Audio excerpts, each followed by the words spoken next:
मेरी शक्तियों का गलत इस्तेमाल किया गया माँ। ये दुनिया बहुत खराब है माँ। তো সবাই কেমন আছো? আজকে পরিচয় করবো আমার টিমের নিউ মেম্বারের সাথে, যেটা কিছুটা এখানে দেখাই যাচ্ছে। বাট তার আগে আমার টিমের সব থেকে যে রিলায়েবল মেম্বার তার সাথে পরিচয় করে দিই। তো এই হচ্ছে আমার টিমের সব থেকে রিলায়েবল মেম্বার।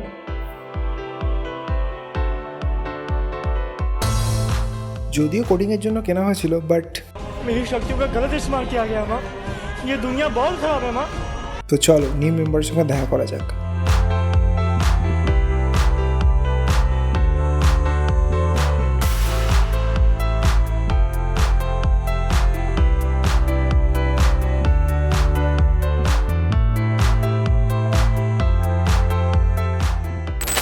তো ফার্স্টে যদি আমি আমার সিপিউর কথা বলি, তো এখানে যে ছোট্টখাট্টো ক্যাবিনেটটা ইউজ হয়েছে ওটা বেসিক্যালি অ্যান্ড স্পোর্টসের 510 AR।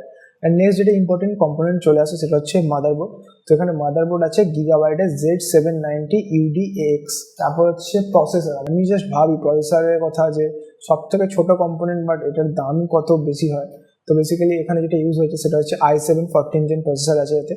তো নেক্সট হচ্ছে গ্রাফিক্স কার্ড। এই মধ্যে বাজেট রেঞ্জের মধ্যে আমার মনে হলো যে RTX 3060টাই মানে বেস্ট হবে, কারণ এটা 12GB VRAM-এর সাথে আসছে। বাট বাকি যেগুলো আছে পরের যেগুলো মোটামুটি 3070 হোক বা এগুলো সব বেশিরভাগই দেখলাম যে 8GB VRAM আছে।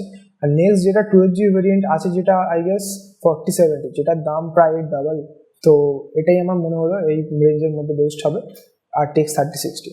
আচ্ছা, নেক্সট হচ্ছে র্যাম। তো র্যাম এখানে আছে G-Skill Trident Z5 আর 6000 মেগাহার্টসের দুটো আছে, 16:2 দুটো স্টিক লাগানো আছে। তো বেসিক্যালি ফার্স্টে ভেবেছিলাম যে না এরকম নেবো না 8GB, তা ভাবলাম যে লাইট ছাড়া ঠিক ফিল আসে না, তো ওটা তো লাইট জ্বলে। যাই হোক, এছাড়াও কুল মাস্টার লিকুইড কুলিং লাগানো আছে, আর হচ্ছে 1TB SSD and 2TB hard disk লাগানো আছে। তো এই গেল সিপিইউ। এবার নেক্সট যদি আমি মনিটরের কথা বলি, তো এটা বেসিক্যালি LG আলট্রা গিয়ারের 27 ইঞ্চ 2K মনিটর। আর এটা হচ্ছে 165 হার্টস এর হচ্ছে রিফ্রেশ রেট। তো এটাই মোটামুটি আমার সেট আপ। আর তারপর যদি আমি অ্যাক্সেসরিজের কথা বলি, বেসিক্যালি এখানে কিবোর্ড অ্যান্ড মাউস যেটা আছে এটা আমি বেসিক্যালি আগে ইউজ করতাম, আমার আর কি ল্যাপটপের সাথে এগুলো ইউজ করতাম। তো বেসিক্যালি কিবোর্ডটা এখানে যেটা আছে এটা কসমিক ব্যাটের একটা কিবোর্ড।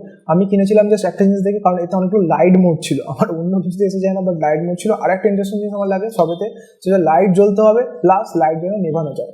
তো এটা ভালো লাগতো যে লাইটটা নেভানো যায়, তো এটা খুবই আমার ভালো। আর তাছাড়া একটা জিনিস যেটা কোনো কাজে লাগে না বাট করতে ভালো লাগে, সেটা হচ্ছে যদি আমি কথা বলি তো এটা জ্বলে।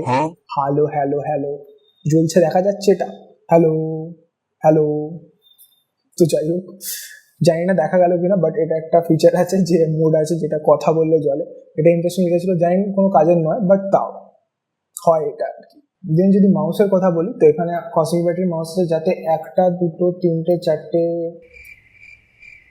এত সুইচ আছে আমি গুনে শেষ করতে পারি না। আমার সুইচগুলো কাজেই লাগে না, কেন কিনেছিলাম ভগবান জানে। আর একটা সুইচ আছে যেটা টিপলে 3বার করে ক্লিক হয়, কিন্তু কি কাজে লাগে আমি জানি না। আলো সবেতেই জ্বলতে হবে, সেটা মাউস কিবোর্ড হোক বা হেডফোন। তো বেসিক্যালি ভিডিও এডিটিং করি, তাতেও গেমিং হেডফোন। এটা হচ্ছে জেব্রনিক্সের ব্লিটস এরকম একটা নাম কিছু একটা, এটাতে আলো জ্বলে। আলোর কালারটাকেও চেঞ্জ করা যায়। দেখা গেল 1 2 3 4 নেভানো যায়। ডেফিনেটলি যেটা বললাম, আলো জ্বলতে হবে এবং আলো নেভানো যেতে হবে। যদিও স্পিকারে আমার আলো নেভে না, যেটা আমার খুবই দুঃখের কারণ।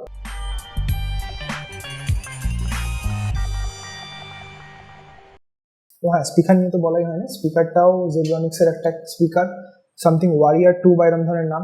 দেখতে ওটা ওয়ারিয়ারের মতো, চোখটা জ্বলছে, কি করছে আমি জানি না, বাট দেখতে ভালো লাগছে চোখগুলো। স্ক্রিপ্ট ভুলে গেছি ভাই, কিন্তু স্ক্রিপ্ট তো আমি লিখিনি, ভুলবো কি করে। তো অনেকদিন পর ভিডিও বানালাম, কারণ হচ্ছে যে সেটা রেডি করার পরে মেন কাজ হচ্ছে যে ল্যাপটপ থেকে সব কিছুকে প্রপারলি শিফট করতে অনেক টাইম লেগেছে। তাছাড়াও অনেক সময় লাইফে ল্যাব লাগে খুব, যে চলছে এরকম ব্যাপার স্যাপার, তো ভিডিও বানানো হচ্ছে না। ইভেন আমার যে একটা প্রজেক্ট পয়সা বলে জিনিসে কাজ করছিলাম, যে প্রজেক্টটা সেটাও তো মাঝখানে প্রায় বন্ধ। তাও কিছুদিন কাজ এবার স্টার্ট করেছি, আশা করছি ওটা শেষ করতে পারবো, দেখা যায়। তো যাই হোক, আজকে ভিডিওটা এই পর্যন্তই থাক, দেখা হচ্ছে পরের ভিডিওতে।